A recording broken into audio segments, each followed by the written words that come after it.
So, I've been playing Wuthering Waves for more than 70 hours now, and I've basically experienced everything the game has to offer, including Endgame as well as the daily loop. And so, I wanted to take the time to fully understand this game because I've seen a lot of misinformation being spread about it, and on top of that, you've probably heard things about Wuthering Waves, like it's the next big gacha game, but also it's a Genshin copy or even a Genshin killer. Well, let me actually tell you the truth what this game is all about, and what you can expect from it, because in this video, I will cover Wuthering Waves gameplay, endgame difficulty, and even some controversial topics. Keep in mind, this video is based around the second closed beta test, so if you're watching this in the future, some of the things I talk about might have changed. Now, in a nutshell, this game has 4 major themes: exploration, combat, monster collecting, and story. And starting with the open world, similar to Genshin, you can explore the areas to collect resources, fight wandering mobs, solve various puzzles, and take on side quests. I would say the biggest thing that stands out about exploration in this game would be mobility. You don't consume stamina when running fast, only when dashing, and you can also run up the walls of pretty much any surface, even though it does feel janky sometimes, so hopefully the developers will work on this. However, after climbing walls in Genshin for 3 years, it just hits different when you realize you can scale terrain so fast in this game. And speaking of mobility, combat here feels very energetic. And by this, I mean there's a lot going on. You get to build a team of 3 characters, but only one can be on the field. And with the active character, you can use their skill and ultimate as well as normal attacks, but in addition, each character has intro and outro ability. Basically what they will do when you switch in and switch out. So for example, this character has big outro skill. When she switches out, she will boost the switched in teammate's skill damage by 38%, which is pretty cool, and if you switch into her, then she gains special stacks, which she can consume to gain a shield. And keep in mind there's also passive abilities each character possesses, like for example, Chixia, I probably butchered her name, but basically her passive is this red bar which can be built up with attacks, and if she holds down her skill for long enough, after unloading tons of bullets, she can also follow up with a big boom shot. But going back to why combat feels energetic has to do with defensive mechanics. In this game, you can either dodge enemies, or if they reveal this special circle, you can use, I believe, any attack, as long as you can time it right, and this counts as a parry. So you could use one of your character's ultimates to parry a boss, or even when somebody switches in and does an attack, that could also parry an attack. I would say the game is pretty generous when it comes to dodging. It's pretty easy to avoid attacks, and you can also animation cancel pretty much anything, so you can quickly react to incoming attacks. As for parries, well, if you played any game that has it, you know timing will always depend on the enemy's animation, so you will often need to learn it enemy by enemy, although some of them are pretty easy to parry. Overall, there's a ton of depth when it comes to combat, and best of all, I was playing with a pretty big latency. If this was Genshin, then it would be big enough to screw up my rotations. However, here, it seems like combat at least is client-side, so this means no matter how high the ping is, it won't affect combat gameplay. Now, one major thing I left out from combat would be the echoes. I do have some concerns about them, and I will talk about this later in the video, but basically it's kinda like Pokemon. When you defeat a monster, there's a chance they will leave this hologram of itself, hence why it's called Echo. And you can collect them and use them as artifacts, which will boost your character's stats. But the first Echo you equip will also provide a unique ability you can activate in combat. For example, there's this one that transforms my character and he jumps around like a maniac and freezes everyone. I can also turn into this badass monster and sweep enemies with fire damage, or I can turn into this scary crownless boss who can pursue its target. It's fun, I'm not gonna lie, and I think this is one of the best things about this game. Still, as I said, I have some concerns, which I'll talk about a bit later. But yeah, the last thing to overview would be the story. I personally didn't find it that engaging at the beginning. Basically, you start out as either a male or female main character, and surprise surprise, you lost your memory. And so a group of attractive anime women discover you, it turns out you're super important, and you need to work towards recovering your memory and helping out the first big major region. Again, nothing groundbreaking here. But after encountering the main villain group, namely Scar, things do become a lot more interesting. And by the end of the region's story, I felt invested enough to want to learn more about what comes next. However, you cannot skip the story. I know a lot of people spread this misinformation before the beta started after reading the developer notes, but instead, you can only skip side quest stories, which is fine. But the main story and featured character stories cannot be skipped, although maybe this will change when the game launches globally. Anyway, that's the basic overview of the game. Now let's talk about the difficulty, because the first 10 hours or so, I felt like the game was pretty easy. Everyone was hyping up that this is a real man's game with real stakes, Bosses will mess you up. Well, the reality is, open world and a lot of the content is quite easy, and if you are having trouble with it, you can just beat it with better gear. Obviously, this will exist in a gacha game, more importantly a mobile game if you decide to play it on your phone. But if you watched my latest Zenless Zone Zero review video, I also said the game is very easy at the beginning. However, in Wuthering Waves, you will be punished if you do not pay attention to what the enemy or the boss is doing. Now, the first real difficulty spike shows up in these tactical hologram challenges. Basically, it's a beefed up boss, and even the first challenge forced me to utilize everything I've learned about the game. But what's even cooler, all 4 of these bosses have 6 difficulty stages. And while I was busy editing this video, some content creators like Rex Lent clawed their way to 4th difficulty boss, Mephis, who in addition to doing his regular moves, will now also summon a copy of itself. And onwards from difficulty 5, their attack stat will keep increasing over time. So yeah, you will need to dodge and make perfect parries to beat these bosses, although obviously at some point you will be able to just outgear the stages. However, I do wonder how difficult the last stage is going to be.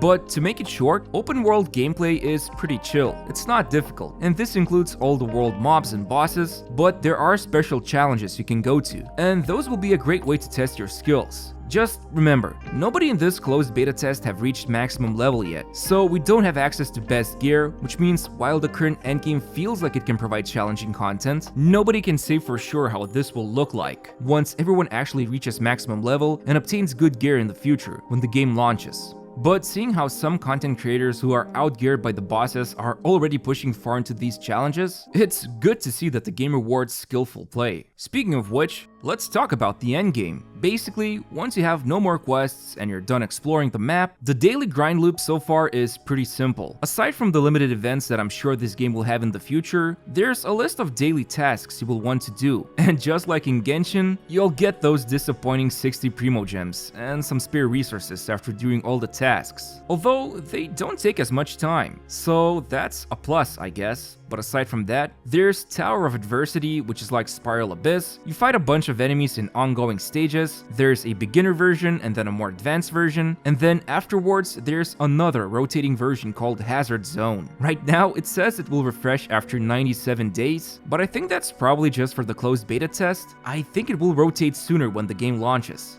But I do want to point out that in here, each character in these stages will have a set amount of uses, and the more you keep fighting with them, the more they become exhausted until eventually you will need to replace them with somebody else. In other words, the game forces you to play several teams instead. And just like with hologram challenges, Tower of Adversity will most likely be another place where it will test your skills and knowledge of the game. There's also this challenge called Depths of Elusive Realm, and it's sort of a roguelike mode, where you pick up upgrades along the way and try to win with the best temporary build. What's interesting about it is that it puts heavy emphasis on upgrading your active echo, so it will even gain some new moves that we wouldn't normally be able to use. And that's pretty cool to me. I'm not sure if this is an event or a permanent mode, because it does have a shop timer, and some characters are unusable, so who knows. But there's multiple different ways you need to beat it in order to gain all the rewards.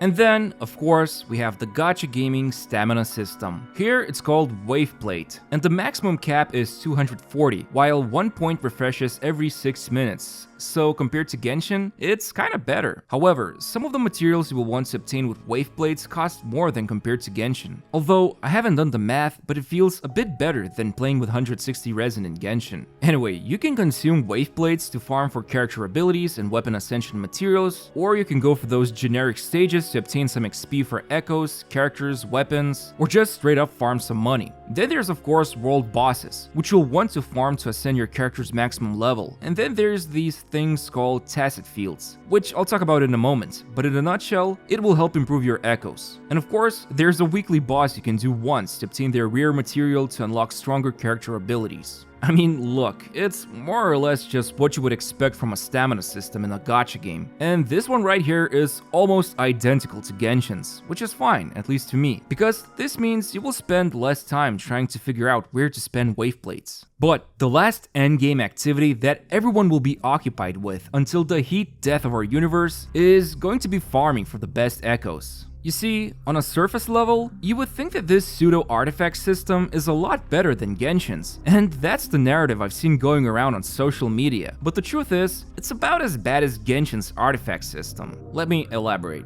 First of all, you can easily farm for echoes in the open world. Each time you defeat an enemy, there's a chance they will drop their echo. Now, when regular enemies are killed, they will only respawn after the server's daily reset. However, you can easily hop into co-op and join any other player's world to farm for echoes together. You can even defeat enemies on the other side of the map, and your friend can come and check out if any echoes have dropped for them. There's even this nifty browse feature where you can apply to join other players' public worlds. So technically, you can keep on farming for echoes for as long as you like. And what's even better, and I've tested this myself, I was able to keep farming the same bosses over and over in my world. I didn't spend wave blades to claim their rewards, just waited a couple of minutes and they would just respawn. And by doing this, I was able to fish for critical rate main stat by repeating this boss. So imagine, if you could farm 5-star artifacts in Genshin without spending resin, there's gotta be a catch, right?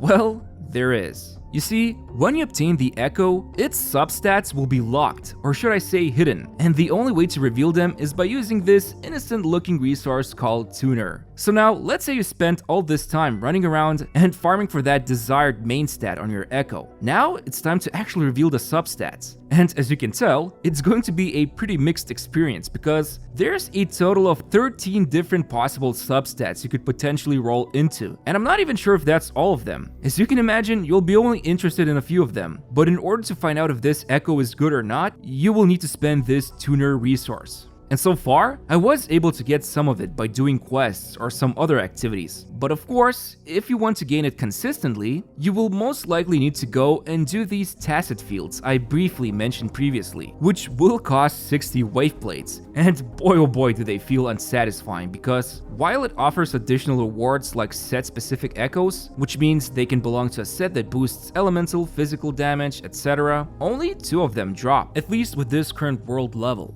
And you also get some Echo experience points, but the focus here is to farm for tuners. So in a nutshell, you spend the wave blades in order to actually roll for the substats on your echoes. And if that's not enough, you cannot use level 1 echoes to level up other echoes. You must invest into them this XP material, which of course can also be farmed with wave blades, or you can obtain some of it from world exploration, but that's finite, and spending wave blades on this stage here to obtain Echo XP will be the main way to level up the echoes. So what I'm trying to say here is that yes, it doesn't cost wave blades for you to go around the world or in co-op to farm a bunch of echoes, but if you want to level them up or roll their substats, you will eventually need to spend wave blades to do this. And don't get me started on the layers of randomization. While bosses can belong to only one set, when you farm for regular mobs, they will be randomly assigned one of the set bonuses. So that's layer 1. Then we have the main stat, where you will want to obtain something that's relevant like crit rate or attack percentage. So that's layer 2. Then if you're smart and farmed up a bunch of the same echoes with the main stat you're looking for, one by one you will spend a single tuner to roll for the first substat. The ones that rolled a bad substat, you'll feed it as experience points to other echoes. But those who have rolled the first good substat, you will then repeat this 4 more times because in total, there can be 5 substats rolled on an echo. So that's layer 3. Finally, the last layer are the substats themselves. Each substat has a range of values. So for example, if both echoes roll attack percentage, one of them might have it higher than the other. And that's the final layer 4. And remember, you have to spend tuners and Echo XP materials to play this lottery. And unless Kuro Games decides to shower us with never-ending supply of these items, you will need to spend wave blades in order to do this. So no, in the end, I don't think Wuthering Waves has a better free-to-play experience in terms of leveling your echoes compared to Genshin's artifacts, because both of them will devour your wave blades / resin with zero remorse when you keep rolling onto that flat defense and flat HP substat.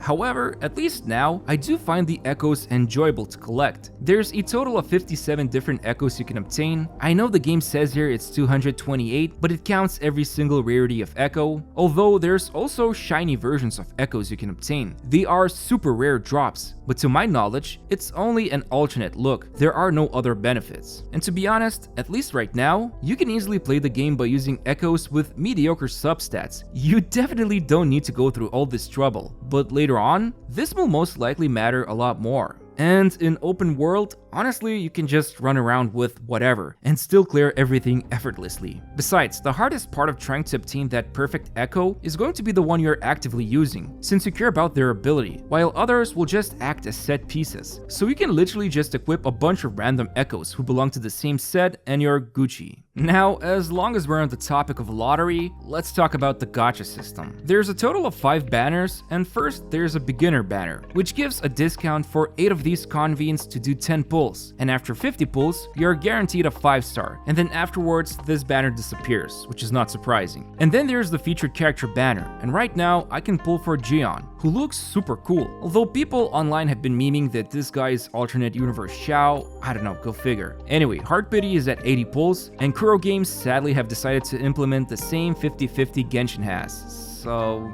yeah, that's a bit of a bummer. However, it's 80 pulls compared to Genshin's 90, but I haven't seen anyone confirm what is the soft pity yet. Hopefully it's lower. And as you can see, there are also 3 featured 4 stars. So the gacha here is very similar compared to Genshin's. Now, on the other hand, when it comes to the featured weapon banner, it's also guaranteed after 80 pulls. But you are 100% guaranteed to receive the featured weapon. It's that simple. I like this a lot, but at the same time, I want to remain cautious about this, because if the game throws a bunch of stat-gated content at you, or if the featured 5-star character's potential is limited without their signature weapon, it could turn into this whole mess where you must pull for the 5-star weapon. So while I'm happy this banner is a lot more better than Genshin's, I will need to see for myself how optional these 5-star weapons are going to be. And then, another big surprise. There are 2 standard banners, one for the characters and the other for weapons. So you can decide where you want to spend your standard summon currency. You can still potentially obtain 4-star weapons from the character banner, but the 5-star is going to be a character no matter what. On the flip side, if you go for the standard weapon banner, you can even select before you summon which 5-star you want to obtain 100%. So that's another cool idea. Again, I won't hype this up too much because I already saw a lot of content creators hyping up Ecosystem like it's some sort of free-to-play haven, when in reality we'll still need to spend tons of stamina. So while I commend Kuro Games for doing this, and I'm well aware they have something very similar implemented in their other game, Punishing Grey Raven, where you can also obtain guaranteed weapons like that, it's best to just see how mandatory these weapons are going to be when the game actually launches. Overall, it's a gacha game. Never expect a game to have fair pull rates because at the end of the day, it's a business model that capitalizes on gambling aspects. So don't spend if this heavily affects your financial situation. By the way, I shared a lot of this info on my Twitter account, so if you want to stay up to date with my thoughts about Wuthering Waves, make sure to follow me by using the link in the description below the video. Now, you probably noticed me referencing Genshin all the time. Well, first of all, a lot of you watch my Genshin videos, so that's one of the reasons. But I won't lie, Wuthering Waves has implemented a lot of the same things Genshin has, from the monetization to character and account leveling to even character story quests. You know how Genshin always has these character quests where the developers emotionally manipulate you into pulling for that character because they platonically are so interested in you and share heartfelt moments with you? Well, it's the same here. Both Jian and Lingyang's story quests did this exact same thing. They had emotional stories and they were super friendly towards the main character. However, a lot of effort was put into these stories.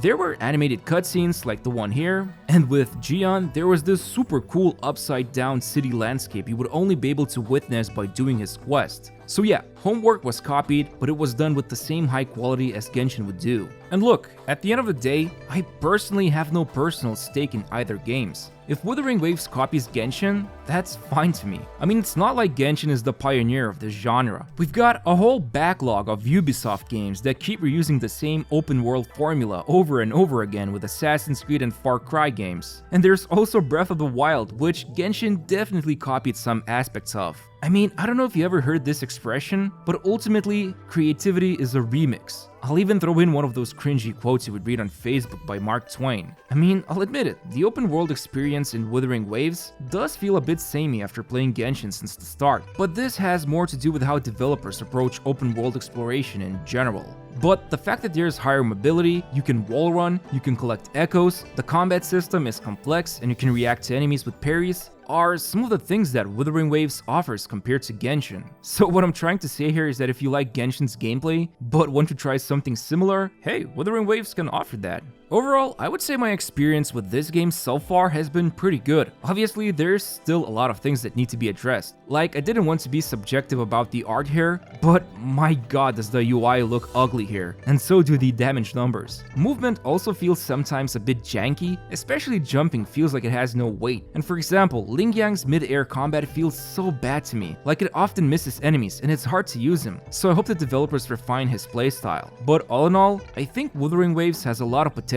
And personally, I don't care if it's a Genshin killer. I just want to see another open world gacha game that can compete with Genshin, so that the developers of Genshin start to realize that the market doesn't belong to them anymore. Remember, competition always breeds innovation and excellence, or else we end up with a 3 Wishes fiasco. Anyway, thanks for watching the video, hope you enjoyed this review I guess, and I would appreciate it if you could press the like button and subscribe to my channel. Thanks again, and see you very soon.